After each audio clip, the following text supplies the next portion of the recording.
खराब, दुनिया खराब।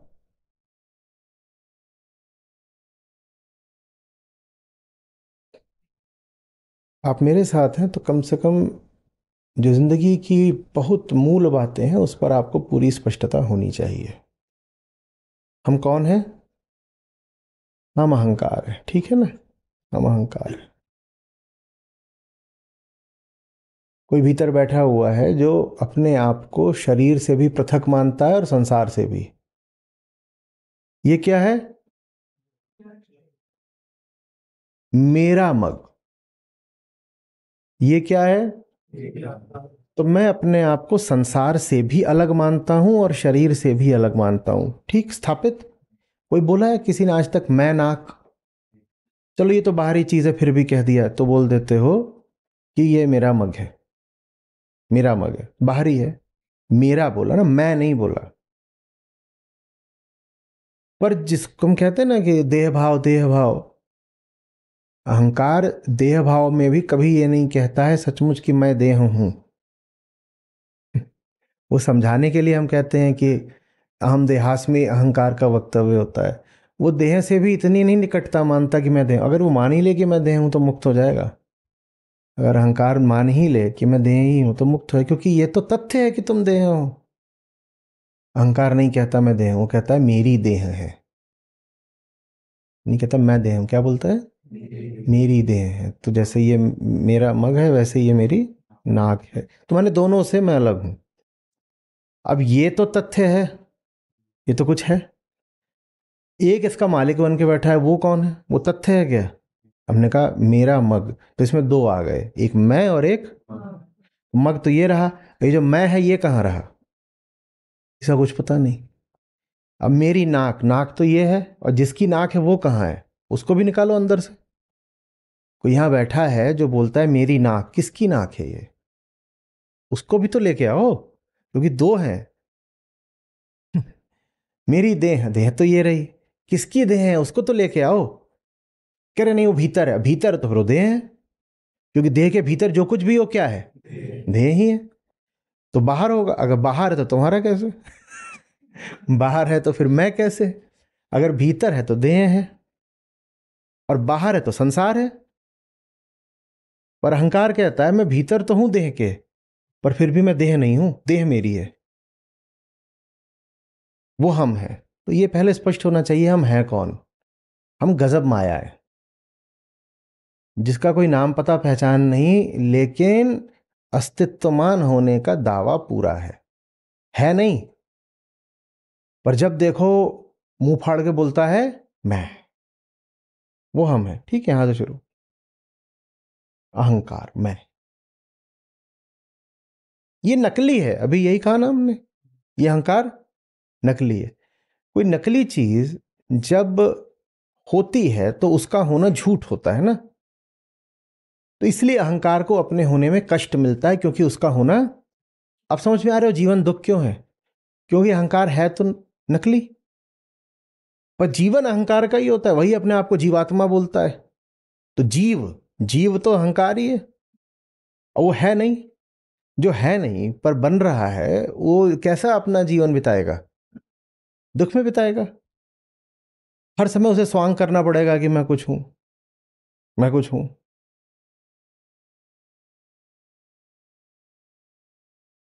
तुमसे कह दिया जाए तुम फौजी हो, और ये तो बहुत बाहर का स्वांग है, बहुत छोटा स्वांग है।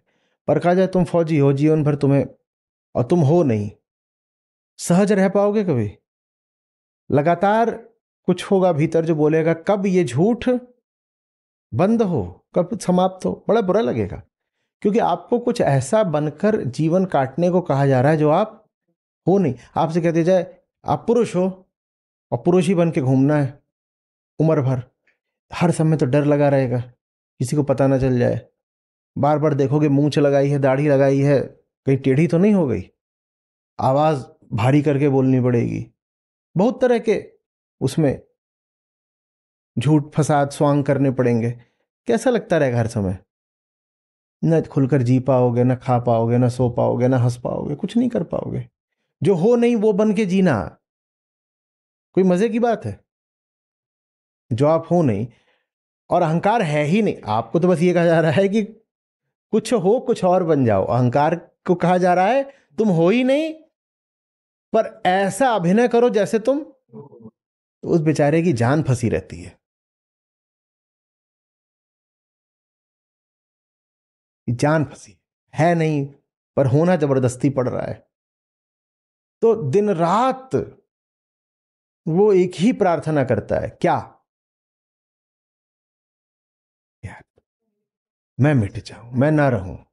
मुझे काहे जबरदस्ती हस्ती में डाल दिया, जब मैं हूं ही नहीं, मुझे क्यों खड़ा कर दिया? ये उसकी दिली आंतरिक एकदम केंद्रीय प्रार्थना है। पर बाहर बाहर उसको दायित्व मिला हुआ है, एक प्राकृतिक मैंडेट मिला हुआ है कि तुमको तो होना है। तो बाहर बाहर अपना वो प्राकृतिक काम करता रहता है, मैं तो हूं, मैं तो हूं। रोहित भाई, यस सर, मैं तो हूं। अब वो बेचारा वो बाहर बाहर ये सब कर रहा है नाटक, और भीतर ही भीतर वो दिन रात कलपता है कि जब मैं हूं नहीं तो मुझे हस्ती क्यों दे दी, मिटा दो। ये प्रेम है, यही प्रेम है।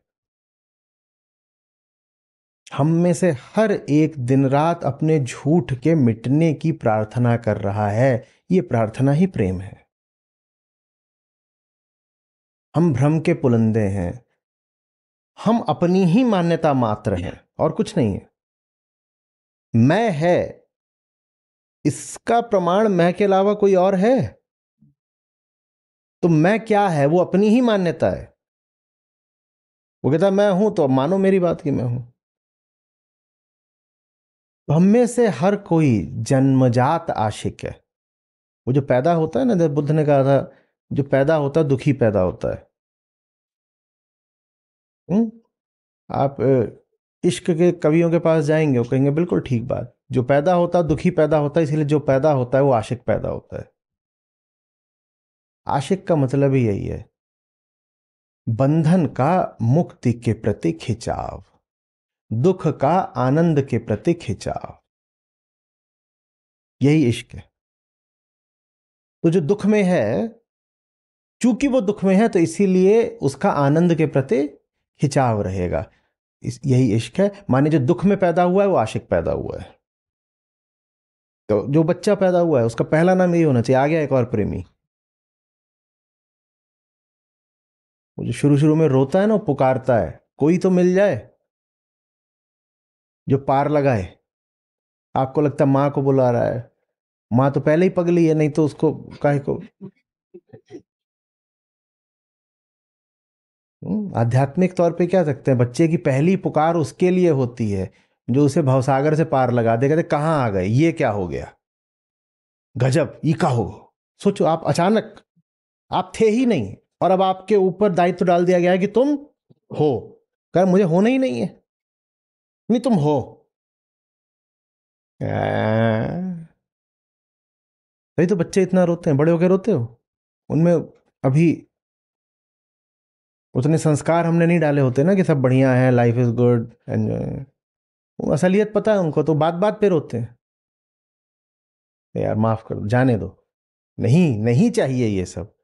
तो पहले तो पैदा हो गया तुम हो, कुछ दिन बाद तुम उसको बोलते हो तुम नुन्नू हो, कहता ये एक और। फिर क्या, तुम जाकर उसको बोलते हो तुम नुन्नू गुप्ता हो, कहता ये ले। उसके बाद तुम उसको फिर उसका पूरा कुल खानदान पढ़ाते हो, फिर तुम इतिहास पढ़ाते हो, कहते हो तुम ये सब कुछ हो, अब ये सब बोझ उठा के चलो। वो मरा जा रहा है, कह रहे क्या कर रहे हो तुम, ये सारा बोझ जिसके ऊपर डाल रहे हो वो ही नहीं है, तो ये बोझ उसका कैसे हो गया? तुम कह रहे हो मेरा कुल, अरे मैं ही नहीं हूं तो कुल मेरा कैसे हो गया? प्रेम समझ में आ रहा है? प्रेम नहीं समझ में आएगा तो बात बनेगी नहीं। और प्रेम समझना होता है। प्रेम ये नहीं कह दीजिए कि अब दिल से हो रहा है, समझना क्या है इसमें? वो आती है, दिल धड़क जाता है, यही प्रेम है इसमें। और बहुत मिलेंगे आपको, कहेंगे ये पगला गया है दुराचार्य, ये प्रेम को परिभाषित करने चला है। अरे प्रेम तो चीज ही हुई जिसकी कोई परिभाषा नहीं है, मूर्खता की बात है। ये बिल्कुल गलत बात है कि प्रेम वो चीज है जिसकी कोई परिभाषा नहीं है। प्रेम की निश्चित रूप से परिभाषा है। तुम्हें वो नहीं पता इसलिए तुम उसको बार बार ऐसे कहते रहते हो, द ग्रेट मिस्टिकल अननोन। तुम्हें इसलिए नहीं पता क्योंकि तुम्हें आत्मज्ञान नहीं है। तुम्हें इसलिए नहीं पता क्योंकि तुम्हें खुद नहीं पता कि तुमने जिससे शादी की उससे क्यों की। और तुम जानना भी नहीं चाहते, तो तुम ये नहीं कहते कि तुम्हें नहीं पता, तुम कह देते हो जाना ही नहीं जा सकता। ये कितना बड़ा अहंकार है। ये सुना है ना, अजी इश्क तो जो करते हैं वही जानते हैं। तुम क्या करते हो माने क्या कर्म कांड है कि करते हैं? तुम्हारा तो है ही कर्म कांड कि 25 के हो गए तो अब करो, इतने साल के हो गए तो अब करो। तो ये तो कर्म कांड ही है ना, तुम्हारा इश्क तो कर्म कांड है, तभी बोलते हो इश्क करो। नहीं, क्या यार आज कुछ करने वरने को नहीं है तो सोच रहे हैं प्यार कर लिया जाए। ये क्या है, खुजली है क्या है? मोजे खरीदने जा रहे हो, कुछ करने को नहीं है तो मोजे खरीद लेते हैं, क्या है? प्रेम क्या है बहुत स्पष्ट होना चाहिए। जा मार्ग साहब मिले प्रेम कहावे सोए। कभी भी बर्दाश्त मत करिए कोई कहे कि अरे आज तक बड़े बड़े लोग प्रेम को नहीं समझ पाए, तुम कैसे आ गए प्रेम बताने वाले? बड़े बड़े लोग प्रेम समझते थे। हाँ, तुमने उन बड़े लोगों का भी पढ़ा नहीं है, इसीलिए तुम फालतू की बात कर रहे हो कि बड़े बड़े लोग प्रेम नहीं समझ पाए। बड़े बड़े लोगों ने प्रेम को बहुत स्पष्टता से समझा है, बहुत स्पष्टता से। हाँ, ये जो अब नौसिखिए कहानीकार होते हैं वो जबरदस्ती उसको, इसको बोलते हैं, एक बार मैंने पहले भी कहा था आपसे, ऑब्सक्योर, ऑब्सक्योर करना, छुपाना, ऑब्सक्योरेंटिज्म, कि किसी चीज को जो स्पष्ट हो सकती है उसको भी धुंधला करके रखना। इसलिए नहीं कि अनिवार्यतः धुंधली बात है, इसलिए क्योंकि तुमको नहीं पता तो तुम उसको धुंधला करे दे रहे हो। लगभग ऐसा ही कि जैसे आपके ये पेपर है, इस पेपर पर आपके नंबर लिखे हुए हैं और नंबर आए हैं आपके 100 में से 5, 100 में से 5, तो आप जानबूझ करके उस पन्ने पर थोड़ा सा पानी गिरा दो। आपने क्या करा, आपने ऑब्सक्योर कर दिया। क्यों? क्योंकि ऑब्सक्योर नहीं करोगे तो पोल खुल जाएगी।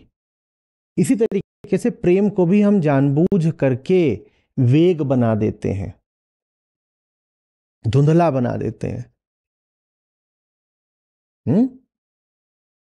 इनकॉम्प्रहेंसिबल बना देते हैं, उसके बारे में बिल्कुल हवा हवाई बातें करते हैं ताकि ये छुप जाए कि हमारा प्रेम 5/100 है। आपके 100 में 95 आएंगे तो आप थोड़ी उस पर पानी गिरने दोगे, आप तो उसको फ्रेम करा के लगा दोगे। पर जब 100 में 5 होते हैं ना तो आप खुद ही जहां वो इंक होती है उस पर थोड़ा पानी गिरा देते हो और कहते हो अरे, अंक आज तक कौन समझ पाया है? किसको पता अंक माने क्या? और जिसको पता है वो जानत नहीं। जो कह दे कि वो प्रेम जानता है, वो प्रेम जानता नहीं। ये इस तरह की बातों से बचिएगा, क्योंकि हमें देखना होगा इस तरह की बातें करने वाला कौन है। वेदांत ने यही सिखाया है ना, हमेशा पूछो ये बातें कौन कर रहा है। कहीं ऐसा तो नहीं कि आप प्रेम को धुंधला इसलिए ही रखना चाहते हो क्योंकि आपका प्रेम बहुत ही निम्न स्तर का है? पोल ना खुल जाए अपनी कि हम तो प्रेम बहुत ही बिल्कुल वही कीचड़ वाला करके बैठे हुए हैं, तो हम फिर कहते थे प्रेम, प्रेम क्या, प्रेम तो कोई नहीं जानता। परमात्मा सबके हृदय में प्रेम का बीज डालकर बैठता है और आप तय नहीं कर सकते किसको किससे प्रेम हो जाएगा। मुझे गली के गंवार से प्रेम हुआ है, ये भी परमात्मा की बात है? नहीं, ये परमात्मा की बात नहीं है, ये तुम्हारी वासना की बात है। वो शर्ट के बटन खोल करके बाइक पे तुम्हारे घर के आगे पीछे चक्कर लगाता था, तुम फंस गई हो। अब कह रही परमात्मा की बात है कि गली के गंवार से प्रेम हो गया है। और फिर दोहरा रहा हूं, थोड़ी देर पहले भी कहा था, प्रेम को बहुत स्पष्टता से जानने वालों ने बहुत बार बताया है। तो ये दावा कि प्रेम के बारे में तो आज तक कोई कुछ नहीं कह पाया, ये दावा पूर्णतः झूठा है। एक बार अभी पिछले साल नारद भक्ति सूत्र पर, और उसमें सब प्रेम के ही सूत्र हैं, पूरा एक सत्र हुआ था कई घंटों का।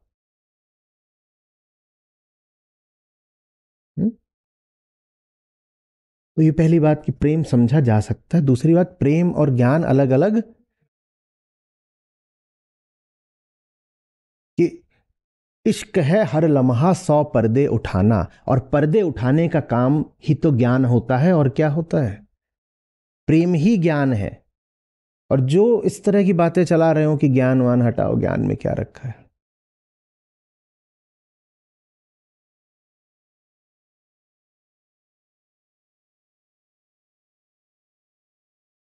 कल किसी का आया कि आ जाओ गीता पढ़ लो, बोले अरे हटाओ, तुम्हारे पास क्या है तुम्हारे पास? तुम्हारे पास कृष्ण का ज्ञान है? तुम गीता की बात करो, तुम्हारे पास कृष्ण का ज्ञान है, हमारे पास राधा का प्रेम है।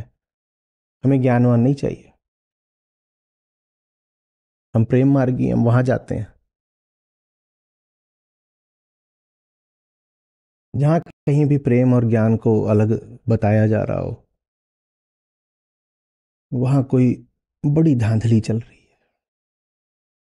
जो वास्तव में प्रेम मार्गी हुए हैं, उन्होंने तो प्रेम और ज्ञान को एक कर दिया है बिल्कुल, कि इश्क है हर लम्हा 100 पर्दे उठाना।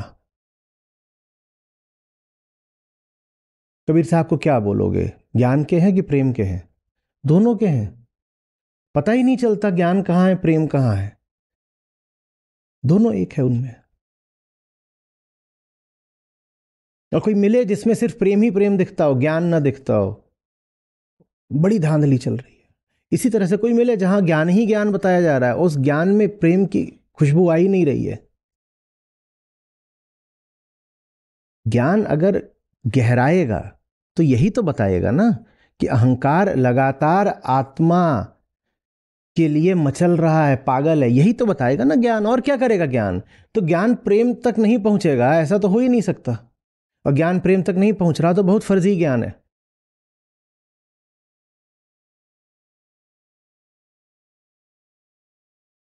जहां कहीं भी इन दो में भेद देखना कि हम तो साहब भक्ति की प्रेम की बातें करते हैं, ज्ञान हटाओ ना, ज्ञान में तो कुछ है ही नहीं। ज्ञान तेरे बस का नहीं है, तू तो बस कोरी पोथी बांट सकता है, जा। और हंसते हैं, हा हा हा हा हा, ज्ञान प्रेम तेरे तो प्रेम क्या है? प्रेम कुछ नहीं है, प्रेम ऐसे ही है, बस भावनाओं का बहाव है प्रेम। नहीं, भावनाओं के बहाव को प्रेम नहीं, पशुता कहते हैं। भावनाएं पशुओं में भी होती हैं, भावनाएं तो पागल में भी होती हैं, उसे प्रेम नहीं कहते। आप बिल्कुल पागल हो जाओ, आपका सारा ज्ञान मिट जाएगा, भावनाएं नहीं मिटेंगी।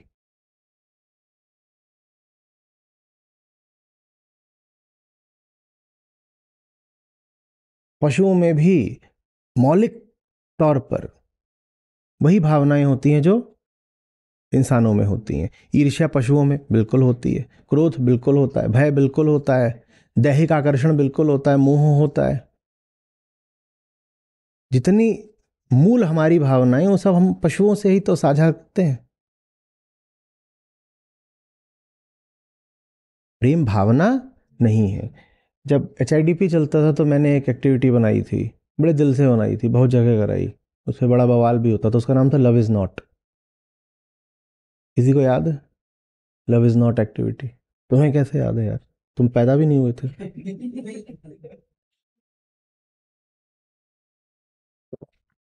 अनुष्का, तुम्हें याद होगा, कराई थी तुम्हारे यहाँ लव इज नॉट। उसको कई बार मैं कहता था कि मैं ही जब आऊँगा संवाद के लिए, तो ऑडिटोरियम में तुम लोगों को लेके सबको बड़ा, सारे बैचेस भर के 500 जितना भी हो, 1000 लोग को इकट्ठे कराऊंगा। एक थी लव इज नॉट और एक थी how much of I. How much of I में पूछता था तुम्हारे आई में आई कितना है, हाउ मच ऑफ आई। आज की बातचीत के लिए लव इज नॉट एक्टिविटी बड़ी प्रासंगिक है। किसी को मिले अगर संस्था में तो उसको पोस्ट कर दीजिएगा कम्युनिटी पर।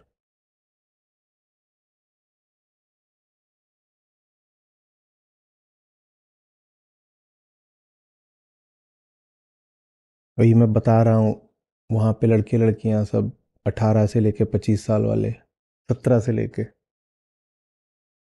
उनमें से 3/4 पेशेवर आशिक। बड़ा बुरा लगे, ये क्या, एक एक चीज जो हमारे हिसाब से प्यार है वो काट दी, काट दी, काट दी। तो पहले वो थी सिर्फ लव इज नॉट, फिर बड़ा हल्ला मचाए, बोले हमारा प्यार काट दिया, असली प्यार कहाँ है?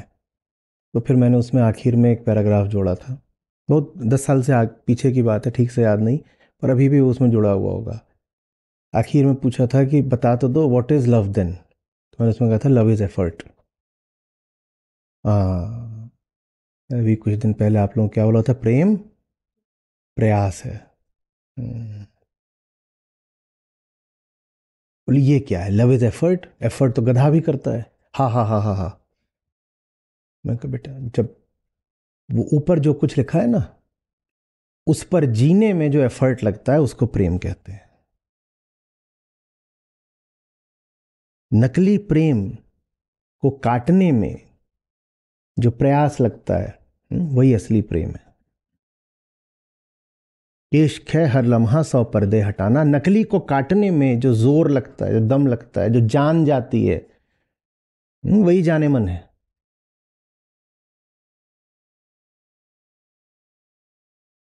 Love is effort and action. हाँ, एफर्ट भी ये भी नहीं कि भीतर ही भीतर हो, तथ्य में दिखना चाहिए कि प्रयास हो रहा है। आसमान में उड़ के जाना बड़ा अच्छा है, पर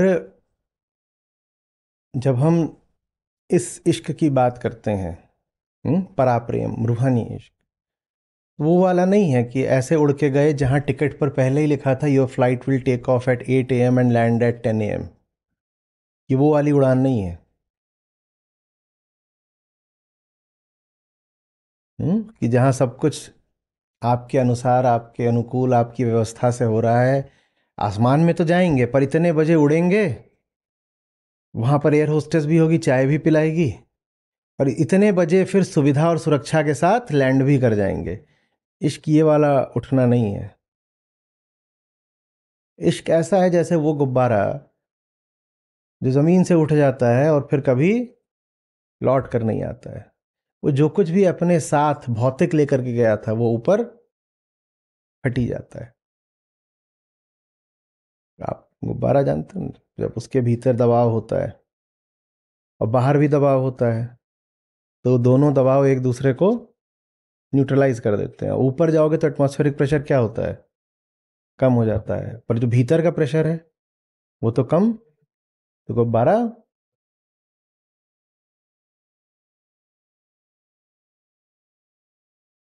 इश्क ये है। नहीं, खतरनाक चीज़ें हमें नहीं चाहिए, तो हम कोई ज़बरदस्ती कर रहे हैं कि ले लो। हम तो बता रहे हैं कि तुम पैदा ही आशिक हुए हो। हम थोड़ी कह रहे हैं कि बनाएंगे तुमको। नहीं नहीं, ये खतरनाक बात है। तो फिर असली खतरनाक बात तो ये थी कि पैदा क्यों हुए। पैदा होना ही आशिकी है भाई। आप सोचते हो पैदा होके बोलता है मॉम मॉम, नहीं, वो बोलता है त्राहिमाम त्राहिमाम। हाँ, फंसा दिया। हम्म। इश्क है आसमां में उड़ के जाना। और आसमां में उड़ के जाना काव्यात्मक बात है, उसका अर्थ बस यही है। दो तरह के इश्क हैं।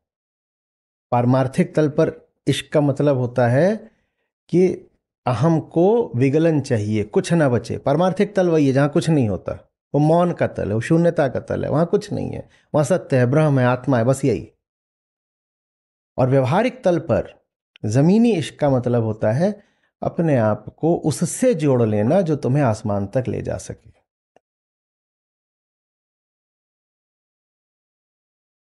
क्योंकि आसमान खुद नीचे नहीं आता। वो आसमान है, वो क्या कैसे नीचे आए, मजबूरी बेचारे की।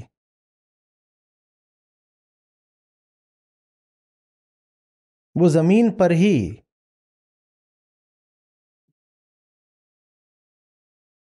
अपने आप को खड़ा कर देता है, कई बार जमीनी शक्लों में। विवेक का मतलब होता है उन शक्लों की सही पहचान, ताकि अन्य शक्लों के साथ जाकर उम्र न बर्बाद करो।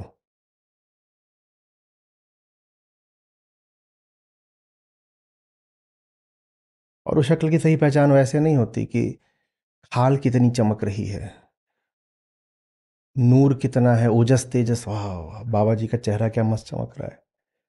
वो जितना भी चमक रहा है उतना काम तो कोई सलून वाला भी कर सकता है। ऐसा चमका दिया जाएगा। हम्म। तुम क्या बोलोगे, ब्राइडल वालों से पूछो। ऐसा करते हैं, मस्त रिफ्लेक्शन मारती है।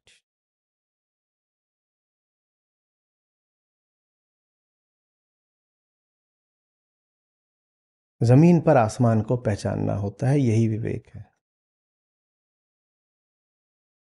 और पहचान तभी पाओगे बाहर आसमान को जब भीतर आसमान की प्यास होगी। जिसको आजादी चाहिए ही नहीं, वो आजादी लाने वाले को क्या पहचानेगा? जिसने तय कर लिया है भीतर कि ये आजादी वगैरह खतरे का खेल है, हमारे बंधन ठीक हैं, उसके लिए तो आजादी लाने वाला खतरा है। धोखे से उसको पहचान भी गया तो पीठ दिखा देगा, तुरंत मुड़ेगा वापस, कहेगा इधर नहीं। बाहर उसको पहचानो, उसके लिए पहले भीतर का कुछ हाल पता होना चाहिए। यही माया फंस जाते हो। भीतर का हाल पता करने की प्रेरणा कौन देता है? बाहर वाला। गुरु बिन ज्ञान ना होए। तो गुरु आता है, वो कहता है भीतर का हाल पता करो। लेकिन अगर भीतर का हाल बिल्कुल ही नहीं पता है तो गुरु को पहचान ही नहीं पाओगे। ये माया है, यहां फंस जाते हो। अब क्या करें? भीतर तुम्हें कौन मोड़ेगा? गुरु। ठीक। और भीतर गुरु तब न मोड़ेगा जब पहले उसके पास बैठोगे। पता नहीं किसके पास जाके बैठ गए।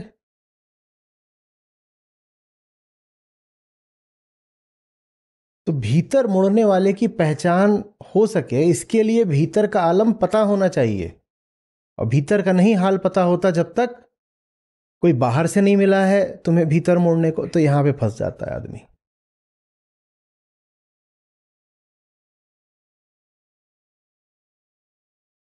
इसका फिर उपाय जानते हो क्या निकलता है? वही निकलता है तो फिर शम्स ने करा था। बाहर वाला जब देखता है कि भी इस सामने वाले में इतनी काबिलियत ही नहीं है कि मुझे पहचान पाए, तो वो फिर अपनी ओर से अपने ऊपर खतरा उठा करके उसके पास जाता है। कहता है ये तो मुझे पहचान नहीं पाएगा। ये मुझे पहचान भी तभी पाएगा जब मैं पहले इसको पहचान करना सिखाऊंगा। आपको जब कोई पहचान नहीं आती है तो आप गुरु की पहचान जानते हो क्या? दुनिया में आप कुछ नहीं पहचान पाते ठीक से। संत ज्ञानी गुरु इनको ही पहचान लोगे क्या? तो फिर अपने ऊपर खतरा उठाता है प्रेमी ज्ञानी।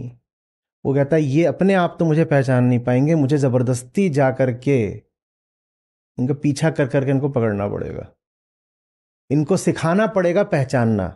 ये बाद में मुझे पहचानेंगे। उल्टी गंगा हो जाती है। आमतौर पे आप किसी को पहचानते हो, उसके पास जाते हो। उल्टी गंगा ये हो जाती है कि पहले उसको पकड़ो, अपने पास लाओ, फिर कई साल बाद वो मुझे पहचान पाएगा। पहले उसको पास लाऊंगा, पहचानना सिखाऊंगा, और इस लंबी प्रक्रिया में कई वर्ष लगेंगे, उसके बाद वो मुझे पहचान पाएगा। पर कई वर्ष ये बीत पाए उससे पहले बहुत बार घात हो जाता है।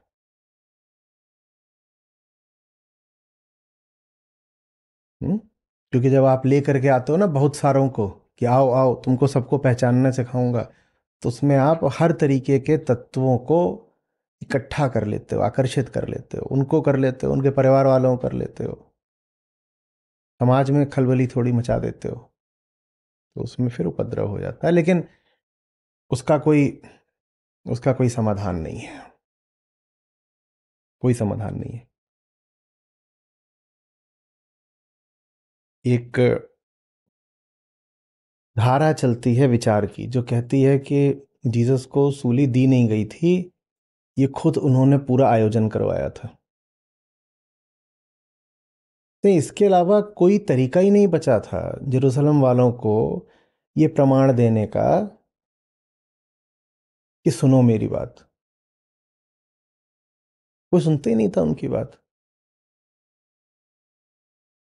उनके पक्ष में जनमत नहीं था, तभी तो वो उनको जब लटका रहे थे, उनके साथ दो और थे, उनको भी लटकाया रहा था। वो सारे वो कौन थे? वो साधारण चोर, ऐसे ही अपराधी थे, हल्के फुल्के। उनको अपराधी भी माना गया था तो इस तल का कि ये ऐसे ही है, चोरों की बिरादरी के अपराधी हैं। और भारी भीड़ वहां इकट्ठा थी। कोई वो धरना प्रदर्शन विरोध थोड़ी कर रहे थे कि इसको नीचे उतारो नहीं तो आग लगा देंगे पूरी दुनिया में। कुछ नहीं, सब खड़े हैं देख रहे हैं। दो चार उसमें बीच बीच में थे, वो थोड़ा बुरा मान रहे थे, रो रहे थे, बाकी किसी को कोई फर्क नहीं पड़ रहा था।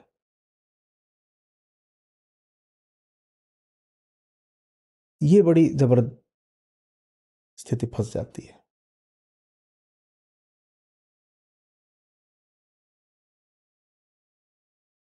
समझ में आ रही है? हमारे सारे कॉन्सेप्ट्स बहुत उल्टे पुल्टे हैं, और ये कितनी खौफ की बात है कि हम उन्हीं पर अपनी पूरी जिंदगी बिता भी देते हैं, मानकर कि ये सब ठीक है, सच है, ऐसा तो होता ही है, ऐसा तो करना ही होता है। पर ये तो है ना, कुछ भी नहीं है। तुम जो कुछ बोल रहे हो सब गलत है, तुम जो सोच रहे हो सब गलत है, तुम्हारी जिंदगी के सारे आधार खोखले हैं। और तुम इतने गलत हो गए हो कि सही से अब तुम्हें मृत्यु तुल्य डर लगता है। तुम थोड़े बहुत गलत होते तो सुधरना इतना मुश्किल नहीं होता। तुम इतने गलत हो चुके हो कि सच अब तुम्हें दुश्मन जैसा लगता है। यह समस्या है किसी भी आध्यात्मिक आदमी की। व्यवहारिक समस्या यह है कि वो जिनसे बात कर रहा है उनमें और उस व्यक्ति में इतना फासला आ गया है, जैसे आसमान और जमीन का।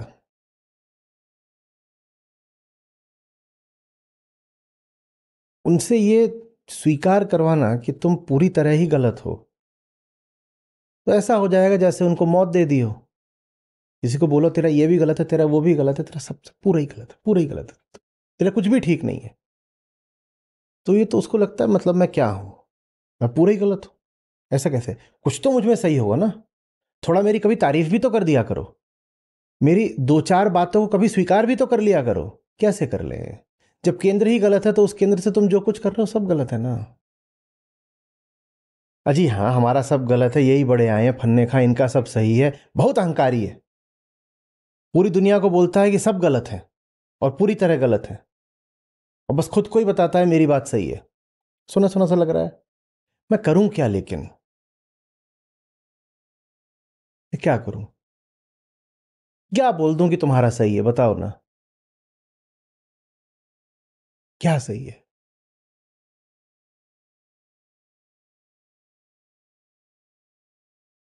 और इतने बड़े बड़े प्रकट अकाट्य प्रमाण उपलब्ध हैं कि तुम्हारा सब गलत है, तुम्हें तब भी मानना नहीं है। आखिरी प्रमाण यह है कि पृथ्वी ही नष्ट करने जा रहे हो तुम। इससे बड़ा प्रमाण कोई मिलेगा? पृथ्वी पर पृथ्वी से बड़ा क्या है? इस पृथ्वी पर पृथ्वी से बड़ा क्या है?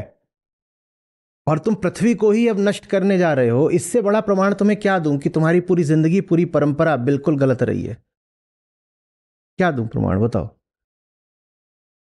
थोड़ी होता है, सब इंसान हैं, कोई भी इंसान भगवान थोड़ी होता है। सब थोड़े थोड़े गलत, थोड़े थोड़े सही होते हैं। हम भी थोड़े थोड़े गलत, थोड़े थोड़े सही हैं। तुम भी थोड़े थोड़े गलत, थोड़े थोड़े सही हो। कॉम्प्रोमाइज ही तो करना होता है ना, हर चीज में कॉम्प्रोमाइज करना होता है। थोड़ा हमको अच्छा बोलो, थोड़ा हमको बुरा बोलो। हम भी तुमको थोड़ा सा अच्छा तब बोलेंगे जब पहले तुम्हें बहुत बुरा बोलेंगे, और इस तरीके से हमारा चलेगा। हमारी जैसी जिंदगी चल रही है वैसे ही चलने दो। कुछ ऐसा दे दो कि 7 मिनट हम कहीं ध्यान वान कर लें तो हमारा थोड़ा ठीक हो जाए, वैसे ही चले। ये ठीक है, माने हमारी जिंदगी ठीक है, थोड़ी सी गड़बड़ थी तो उसमें माइनर मेंटेनेंस हमने कर ली तो चल जाएगा। अब तुम्हें माइनर मेंटेनेंस नहीं चाहिए, तुम्हें डिमोलिशन चाहिए, तुम्हें होलसेल डिस्ट्रक्शन चाहिए।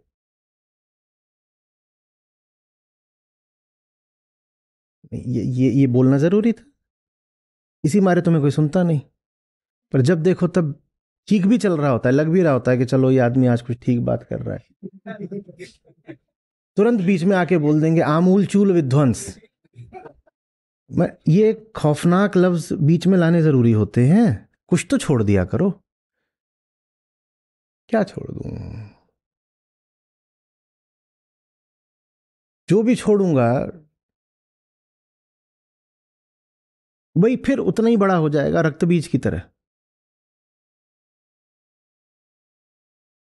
तुम चाहते हो ऊपर ऊपर से ट्रिमिंग कर दूं तुम्हारी समस्याओं की, और समस्या के वृक्ष की जड़ को छोड़ दूं।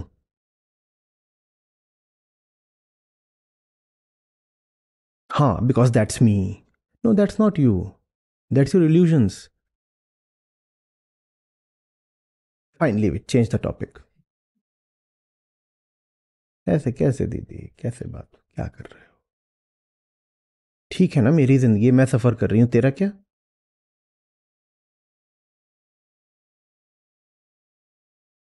क्या करे?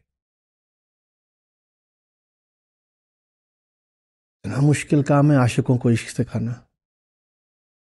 पैदा आशिक हुए हो और इश्क के अलावा सब करते हो.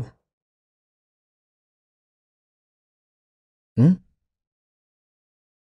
पैदा आशिक हुए थे और गधा बन के घास चर रहे हैं.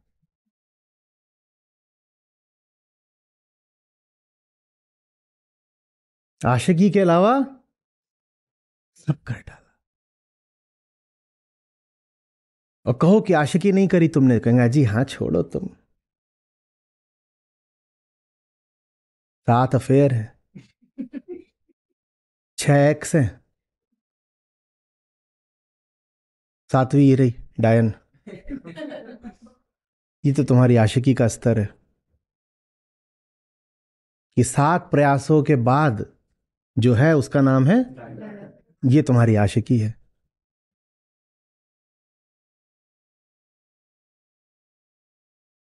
जो उम्र देख के, लिंग देख के, प्रजनन क्षमता देख करके, ये ये जिसको तुम आशिकी बोलते हो, ये काम जानवर भी करते हैं. इसमें इश्क जैसा कुछ नहीं है. इसको प्रजनन क्रिया बोला जाना चाहिए, इससे ज्यादा कुछ नहीं. मत बोलो आई एम इन लव, बोलो I am in heat. I lust you. क्यों फालतू में? आई एल यू बिल्कुल ठीक है, बस एल माने. और क्या बात है? और तो कोई बात नहीं.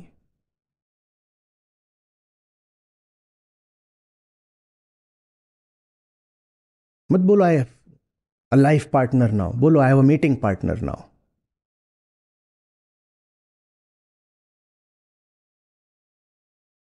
कुछ गलत बोला? बात बिल्कुल यही है, जरा भी इससे अलग नहीं. और ये मैं कुछ किसी को दुख देने के लिए, चिकुटी काटने के लिए, हम्म, शुभ होने के लिए तो नहीं बोल रहा हूं. इसलिए बोल रहा हूं ताकि याद कर सको कि इश्क के लिए ही पैदा हुए हो. तो जो आशिक क्या कर रहा है, वो बैठ के तेल बेच रहा है, गुड़ की दुकान लगा रखी है और उसमें भी धांधली कर रहा है. हम्म. यानी गुड़, गोबर, गुड़ में गोबर मिला रहा है, सब गुड़ गोबर कर दिया.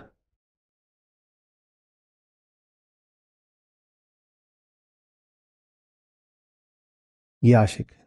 कल्पना करो ना, वहां बैठा हुआ है गुड़ की दुकान पे, मोटी तोंद वाला, और गुड़ में धांधली कर रहा है गोबर मिला मिला के. और फिर सोचो कि ये आशिक पैदा हुआ था.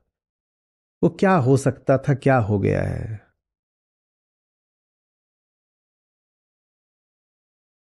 कुछ जम रही बात? हम्म. पर्दे हटाओ. और जिसने पर्दे जितने गिरा रखे होते हैं, उसको पर्दे हटाने में उतनी ही तकलीफ होती है, डर लगता है. पर शुरू करो.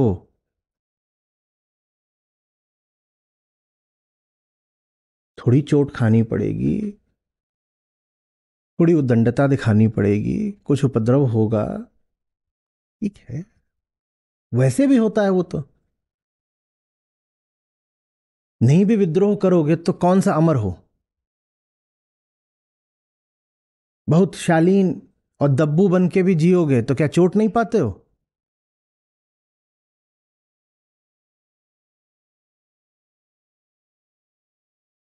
फिर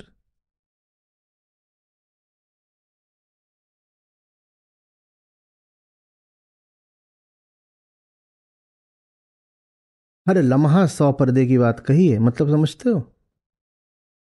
इतने ज्यादा घिरे हुए हैं हम. हमारा एक भी विचार माया की जकड़ से बाहर नहीं है. आप जिसको कहते हो मैं समझ गया, वो माया है. आप कहते हो मैं सोच रहा हूं, अनुभव कर रहा हूं, भाव कर रहा हूं, वो सब पर्दों के भीतर की ही बात है।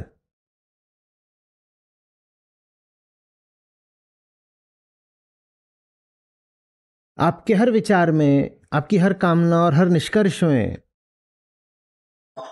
आपका झूठा ज्ञान बैठा हुआ है।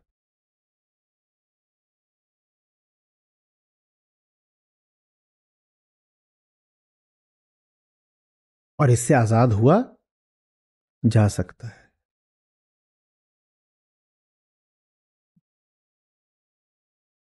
हुँ? जिंदगी भर इससे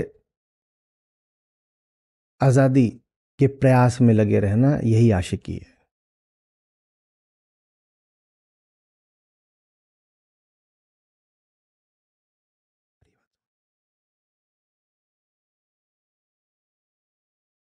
प्रेम नहीं तो कुछ नहीं।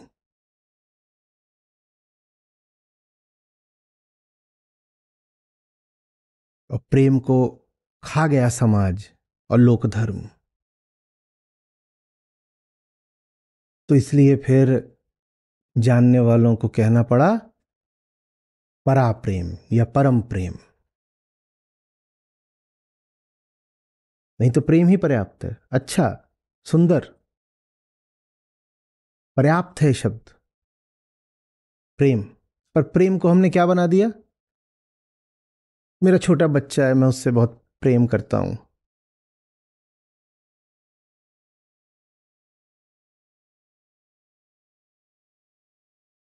मेरा देश है, मैं उससे प्रेम करता हूं।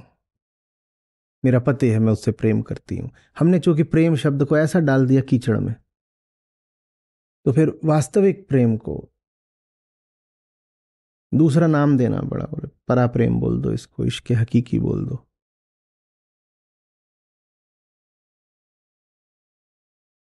पर दो प्रेम नहीं होते। कि एक जमीनी प्रेम, अपरा प्रेम, और एक आसमान। प्रेम तो एक ही होता है उससे। और जब उससे प्रेम होता है तो हम कह रहे हैं कि धरती पर आसमान की शक्ल को पहचानने का हुनर आ जाता है। आसमान है ना, जब धरती पर कोई होता है जैसे आसमान से बहुत प्यार हो जाता है, तो उसकी शक्ल आसमानी हो जाती है। वही शक्ल पहचाननी होती है। उसी शक्ल को शम्स ढूंढ रहे थे, और रूमी को तो पता भी नहीं था कि वो ऐसी शक्ल की तलाश में है, पर जब वो आती है तो दो नहीं है प्रेम। जिसको हम जमीनी प्रेम भी बोलते हैं, इश्क मजाजी बोलते हैं, वास्तव में वो उसका ही प्रतिबिंब है जमीन पर। जैसे आकाश पर चांद हो और नीचे आपको पानी में, तालाब में का प्रतिबिंब दिख रहा हो, वो वही है। कोई पूरी तरह जमीन का है तो प्यार करने लायक नहीं है वो। आप रंगोली में चांद बना दें, उसकी क्या औकात कि उससे इश्क हो जाए।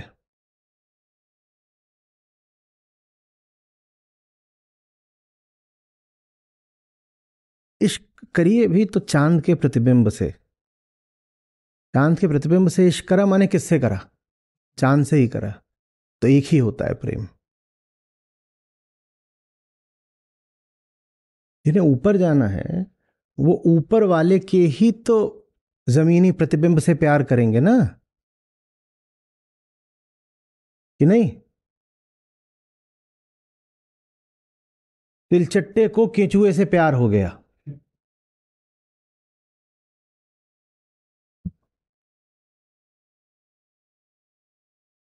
और केंचुआ बोला ये बढ़िया चीज है, मुझे भी इससे प्यार है, ये उड़ता है, ये मुझे आसमान तक ले जाएगा। कुछ नहीं है। जमीन वाले को जमीन वाले से ही प्यार हो रहा है। तो यही है कि सोचो, तिलचट्टे की पीठ पर केचुआ बैठ गया है और बोल रहा है चलो दिलदार चलें, चांद के पार चलें।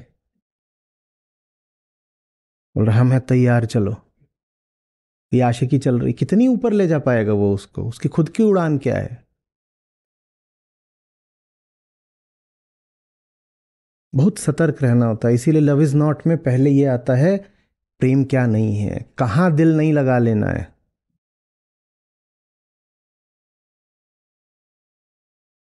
क्योंकि अगर देखें केंचुए की नज़र से, तो पूर्णिमा का चांद तो सरोवर में कभी कभार ही दिखाई देता है। वो भी पहले जाओ सरोवर के पास, तिलचट्टे चारों ओर हैं, बहुसंख्यक। तो पहले तो इन तिलचट्टों को हटाना पड़ता है भाई। तुम थोड़े ही हो, तुमसे थोड़े ही कर लेंगे। हाँ, हमें तुमसे कोई दुश्मनी नहीं है। हम उधर जा रहे हैं सरोवर की तरफ, हमारे साथ आ सकते हो तो तुम भी चलो। इसी बहाने बस हमारा साथ पाओगे तुम। बहुत तो आके बार बार बोलते ना तिलचट्टे रोज रोज, लेडी किचुआ, when can we spend some quality time together specially around midnight. तो उसको बोलो, हाँ देख पूर्णिमा की रात है, चल उधर को चलेंगे, और चलते चलते तू मेरे साथ समय बिता ले। यही एकमात्र तरीका है कि तू मेरी संगति पा सकता है। चलते चलते समय बिता ले, उधर जा रहे हैं।